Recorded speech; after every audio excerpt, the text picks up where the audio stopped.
उत्तर रामचरितम तृतीय अंक 18 पद्य संपन्न हो चुके हैं। 19वां पद्य प्रस्तुत है। राम कहते हैं, भ्रमिशुकृतपुटान्तरमण्डलावृत्तिचक्षुः प्रचलितचटुलभ्रूताण्डवैर्मण्डयन्त्या करकिसलयतालैर्मुग्धया नर्त्यमानं सुतमिव मनसा त्वां वत्सलेन स्मरामि।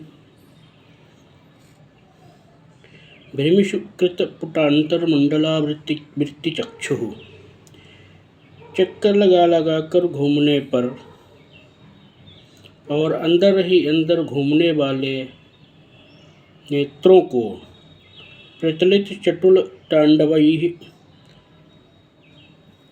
चंचल विलासयुक्त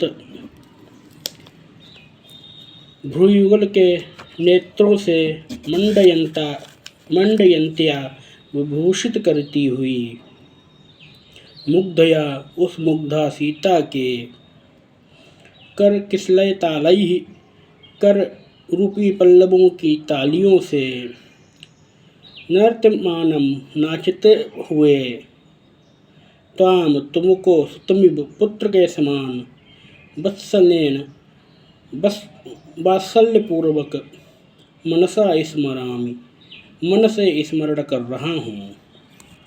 हा तिर्यंचो अपि परिचयम अनुरुंधन्ते, अरे पक्षी भी परिचय का ध्यान रखते हैं। अर्थात जो पक्षी जिससे परिचित होते हैं उसी पर ध्यान देते हैं, अपरिचित पर ध्यान नहीं देते हैं। कतिपय कुसुम उद्गमः कदम्बः प्रियतमया परिवर्धितो अयम आसीत्। सीता शास्त्रम सुष्ठु प्रति अभिज्ञातम आर्यपुत्र, आर्यपुत्र के द्वारा सही जाना गया। रामः स्मरति गिरिमयूर एष देव्याः सजन ईवत्र यतः प्रमोदम एति। इस 20वें पद्य का अर्थ है, कतिपय कुसुम उद्गमः कदम्बः।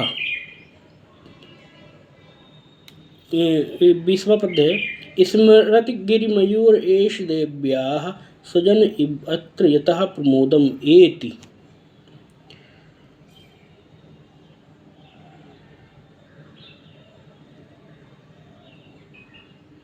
कतिपय कुसुम उद्गमः कदम्बः प्रीतमया परिवर्धितो अयम आसीत। प्रीतमा सीता ने कुछ कुछ कलियों से युक्त इस कदम्ब को विकसित किया था, पाला पोषा था। स्मरित गिरि मयूर एष देव्याः सजन इवत्र यतः प्रमोदम एति। उस कदम्ब के वृक्ष पर बैठ करके यह पहाड़ी मोर, पर्वतीय मयूर देवी को अथवा सीता को स्मरण कर रहा है, क्योंकि यह मोर यहाँ पर सजन की भांति आनंदित हो रहा है। 21वां पद्य है, जिसकी वक्ता वासंती है। नीरंध्रबालकदलीवन मध्यवर्ती कांता सखस्य शयनीय शिलातलं ते अत्र स्थिता तृणमादन्नं गोचरेभ्यः सीता ततो हर्षकैर्न विमुच्यते स्म।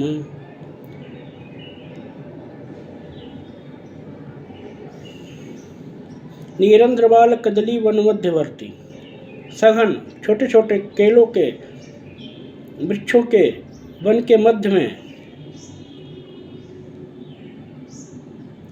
कांता सखस्य शयनीय शिला तलमते, अपनी पत्नी सीता के साथ जिस पर आप शयन करते थे वैसी यह शिला है, चट्टान रखी हुई है, पड़ी हुई है। अत्र स्थिता तृणम आदन्नं वन गोचरेभ्यः, यहाँ पर बैठ कर के सीता वन में भ्रमण करने वाले मृगों को कोमल कोमल मधुर तिनके दिया करती थी, खिलाया करती थी। सीता ततो हटकर न विमुच्यते स्म, और इस कारण से हिरण सीता को नहीं छोड़ते थे। मृगों के द्वारा सीता को छोड़ा नहीं जाता था। 22वां पद्य है। वासंती वक्ता है। सखी सीते कथम न पश्यत रामभद्र अवस्था। मरे सखी सीते रामभद्र की अवस्था को क्यों नहीं देख रही हो। नव कुवलय स्निग्धैर अंगैर ददन नयन उत्सवम सततम अपि नः स्वेच्छा दृश्यो नवो नव एव सः। विकलकर्णः पाण्डुच्छायः शुचा परिदुर्बलः कथमपि सा इत्युनेत व्यवस्था अपि दृशोः प्रियः। नवकुवलय स्निग्धैः अंगैः नयन उत्सवम ददत्। नवकमलों के समान अपने कोमल स्निग्ध अंगों से हमारे नेत्रों को मानो उत्सव प्रदान करते हुए सततम अपि स्वेच्छा दृश्या नवः नवः एव, हमारी रुचि के अनुरूप स्वयं सदैव हमको नवीन ही नवीन प्रतीत होते थे। जो वही राम आज शुचा शोक के कारण से विकल इंद्रियों वाले पांडुच्छाया और पीले पड़ गए हैं। सह इति उन्नतेभ्यः तथापि दृशोः प्रियः, और ये वही राम है, ऐसे ये बड़े कठिनता से पहचाने जा रहे हैं और फिर भी ये नेत्रों को प्रिय लगते हैं। तमसा विललितम अतिपूरैर्बाष्पम आनंद शोक प्रभवम अवसृजन्ति पक्षलमोत्तान दीर्घा स्नपयति हृदयेशम स्नेह निश्चिन्दिनी ते धवल मधुर मुग्धा दुग्ध कुल्येव दृष्टिः।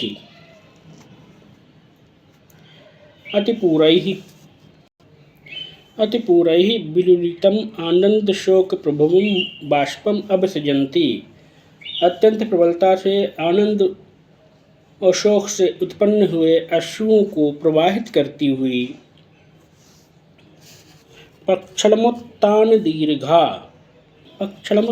दीर्घा सघन पलकों से विस्तृत दीर्घ धवल मधुर मुग्धा, धवल अथवा निर्मल और मधुर मुग्ध दुग्ध कुल्या दूध की धारा के समान ते दृष्टि तुम्हारी दृष्टि स्नेह निश्चिंदिनी है, स्नेह का निश्चंदन करने वाली सीते तुम्हारी दृष्टि हृदयेशम स्नपयति तुम्हारे हृदयेश अर्थात हृदय के स्वामी राम को स्नान करा रही है।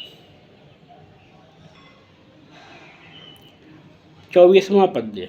वासंती। इस पद्य में वासंती राम का स्वागत करने के लिए वन के वनस्पतियों पशु पक्षियों को आदेश दे रही है, निर्देश दे रही है। ददतु तरवा पुष्पैरर्घ्यं फलैश्च मधुश्च्युतः स्फुटितकमलामोदप्रायाः पर्वान्तु वनानिलाः कर्मं विरलं रजति कण्ठाः कुर्वन्तु शकुन्तयः पुनरिदं अयं देवो रामः स्वयं वनम् आगतः।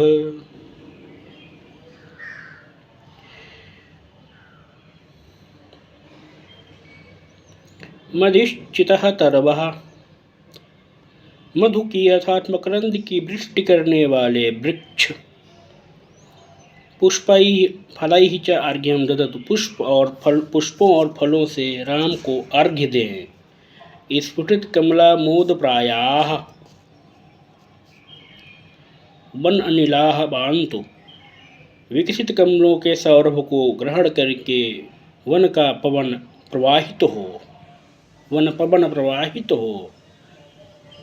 रजतकंठाः शकुन्तयः अविरलं कलम कुड़न्तु। और पक्षी अपने सुरीले कंठ से निरंतर कूजन करें। मधुर कलरव करें, क्योंकि अयम देवः रामः स्वयं पुनः इदम ब्रह्म आगतः, क्योंकि यह देव राम इस वन में पुनः स्वयं ही आए हुए हैं। वासंती निम्नलिखित पद में राम को उपालंब देती हुई कह रही है, तुम जीवितम तुमसि मे हृदयं द्वितीयं, तुम कौमुदी नयनयोर अमृतं त्वमंगे, इत्यादिभिः प्रियशतैरनुरुध्य मुग्धां, तामेव शान्तम् अथवा किम् अतः परेण। तुम जीवितम तुम मे द्वितीयम हृदयम, हे सीते तुम मेरा जीवन हो, तुम मेरा द्वितीय हृदय हो। इस प्रकार से तुम नयनयो हो कौमुदी, तुम मेरे नेत्रों में चांदनी के समान हो, मेरी नेत्र ज्योति हो। सामान्य भाषा में कहूँ तो अंधे की आंख हो, अंधे की लकड़ी हो। तुम अंगे अमृतम असि, तुम मेरे शरीर में अमृत के समान हो। इत्यादि भी प्रीशत ही, इत्यादि इस प्रकार से सैकड़ों प्रिय वचनों से मुग्धाम अनुरुद्ध, उस मुग्धा सीता को मना करके मुग्ध ताम में और उसको ही अर्थात बाद में उसको ही वन में निर्वासित कर दिया। शांतम इसलिए है पाप, शांत हो पाप। अतः परेण किम, इससे अधिक क्या, अर्थात इससे अधिक उस पर क्या अत्याचार किया जा सकता है। फिर वासंती इस 27वें पद्य में राम को उनकी यश प्रीता पर उपालंब दे रही है। अयि कठोर यशः किल ते प्रियं, किम यशो ननु घोर मतः परम, किम अववद विपिने हरणी दिशः, कथयनाथ कथम बत मन्यसे। अयि कठोर, अरे कठोर हृदय राम, यशः किल ते प्रियम, तुमको केवल अपना यश ही प्रिय है। ननु अतः परम घोरम ऐशः किम, परम किससे अधिक घोर कष्टकारी अपयश क्या होगा। हरिणी दिशा विपिने किम अभवत, जंगल में उस मृगाक्षी के साथ क्या हुआ होगा। कथय नाथ कथम मन सेवत, हे नाथ कहिए आप इस विषय में क्या मानते हैं, आपका इस विषय में क्या विचार है। प्रस्तुत 28वें पद्य में राम वन में सीता के निधन की आशंका व्यक्त कर रहे हैं। राम कहते हैं, सखी किम मत मंतव्य, मरे सखी इस विषय में क्या मानना चाहिए। त्रस्तैखायन कुरंग विलोल दृष्टिस्तस्याः परिस्फुरित गर्भभरालसायाः, ज्योत्स्नामयीव मृदुबालमृडालकल्पा, कृव्यादिभिरंगलतिका नियतं विलुप्ता। त्रस्तैकहायन कुरंग विलोल दृष्टे,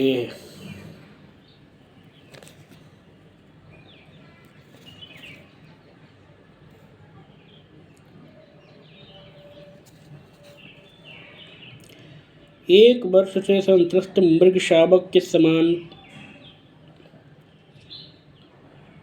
चंचल नेत्रों वाली तथा परिस्फुरित गर्भभरालसाया, तथा फड़कते हुए गर्भभार से आलस्य युक्त, तस्याह मृदुबाल मृडालकल्पा, उस सीता की ज्योत्स्नामयी इव अंगलतिका, तस्याह मृदुबाल मृडालकल्पा, उसका कोमल बाल मृडाल के समान, तथा ज्योत्स्नामयी इव अंगलतिका, तथा मानो चांदनी से युक्त शरीर, कृव्यादिभ्या मांसाहारी पशुओं के द्वारा, जीव जंतुओं के द्वारा, नीतम विलुप्ता निश्चित ही नष्ट कर दिया गया होगा। अर्थात निश्चित ही वन में मांसाहारी पशु पक्षियों ने सीता को खा लिया होगा, सीता का वध कर दिया होगा।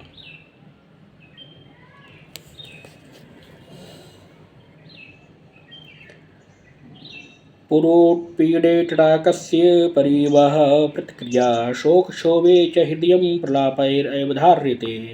प्रस्तुत पद में तमसा राम के मूर्छित हो जाने पर कहती है, तटाकस्य पुरोत्पीडे, तालाब में बहुत अधिक पानी भर जाने पर परिवह प्रतिक्रिया, उसको निकाल देना ही उसका एकमात्र उपाय है, उसकी एकमात्र प्रतिक्रिया है। हृदय च शोक क्षोभे प्रलापैः धार्यते, और इसी प्रकार से शोक से अत्यंत क्षुब्ध हृदय को रो करके ही शांत किया जा सकता है। विशेष तो राम भद्र से बहु प्रकार कष्टो जीवलोक, विशेष रूप से राम को इस जीवलोक में बहुत प्रकार का कष्ट है। इदम विश्वम पाल्यम विधिवद अभियुक्तेन मनसा इदम विश्वम पाल्यम, विधिवत एकाग्रचित्त मन से इस विश्व का पालन पोषण करना है। प्रिया शोको जीवम कुसुमी धर्मो ग्लपयति, परंतु प्रिया के त्याग के उत्पन्न हुआ शोक धूप में फूल को झुलसाने के समान ही हृदय को झुलसा दे रहा है। स्वयं कृत्वा त्यागम विलपन विनोदो असुलभ,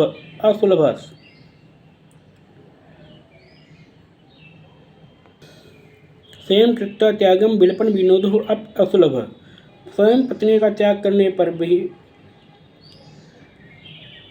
अपना मन बहलाना अत्यंत दुर्लभ है। तथा असुलभ तथत्यापिक्षवासो भवति नन लाभो युरुदितम, अतः जब तक जीवन है तब तक रुदन करना, रोना अत्यंत लाभकारी है। 31वां पद प्रस्तुत है। राम राम कष्टम भो कष्ट, राम कहते हैं अरे बहुत कष्ट है, बहुत कष्ट है।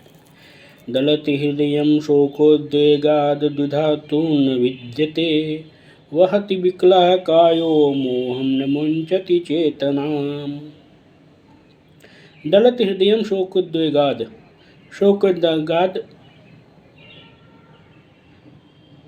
दलति हृदय शोकोद्वेगाद द्विधातून विद्यते, शोकोद्वेगाद हृदय दलति, शोक के वेग के कारण से हृदय फटा जा रहा है। द्विधातून विद्यते, परंतु फिर भी दो भागों में विभक्त नहीं हो रहा है। वहत विकलः कायो मोहम न मुंचति चेतनाम,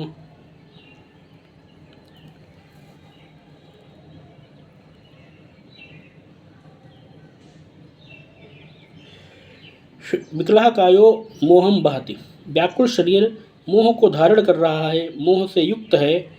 न मुंचति चेतना, फिर भी चेतना को नहीं त्याग रहा है, अर्थात अचेत नहीं हो रहा है। जलयति तनुमंतरदाह, आंतरिक दाह, मन में व्याप्त दाह शरीर को जलाए दे रहा है। करोति न भस्मसात, परंतु भस्मीभूत नहीं कर रहा है। तत्प्रहरति विधिर्मर्मच्छेदी न कृंतति जीवितम, और मार्मिक स्थलों पर आघात करने वाला भाग्य प्रहार तो कर रहा है, न कृंतति जीवितम, परंतु जीवन को नष्ट नहीं कर रहा है। न किल भवतां देव्याः स्थानं गृहे अभिमतं ततस्तृणमिव वने शून्ये, त्यक्ता न अपि अनुशोचिता चिरपरिचितास्ते भावास्तथा द्रवयन्ति माम्, इदम् अशरणैरद्य अस्माभिः प्रसीदत रुद्यते। गृहे देव्याः स्थानं भवतां न अभिमतम्, घर में देवी का था सीता का निवास करना आप लोगों को प्रिय नहीं था, तथा इस कारण से शून्य बने तृणमिव तिक्ता, इसीलिए निर्जन वन में तिनके के समान वह त्याग दी गई। न तन सोचता, और बाद में मैंने कोई शोक भी नहीं किया। चिरपरिचिता हते ते भावा माम तथा द्रव्यंत, चिरपरिचित वे भाव मुझे इस प्रकार से द्रवित कर रहे हैं। अद्य अशरणहि अस्माभि इदम रुद्यते, आज मैं अशरण होकर के, शरण विहीन होकर के रो रहा हूँ। प्रसीदत, आप लोग प्रसन्न हो जाएं, अर्थात आप लोग मुझको क्षमा करें।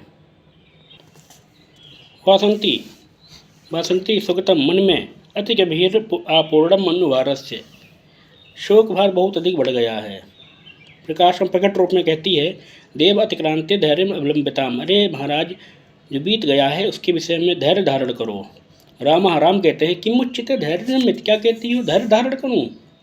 देव्याः शून्यस्य जगतो द्वादश परिवत्सरः प्रडष्टम इव नामापि न च रामो न जीवति। देव्याः शून्यस्य जगतो द्वादश परिवत्सरः वर्तते। देवी सीता से शून्य हुए संसार को आज 12 वर्ष हो गए हैं। नामापि प्रडष्टम, उनका मानो नाम भी नष्ट हो गया है।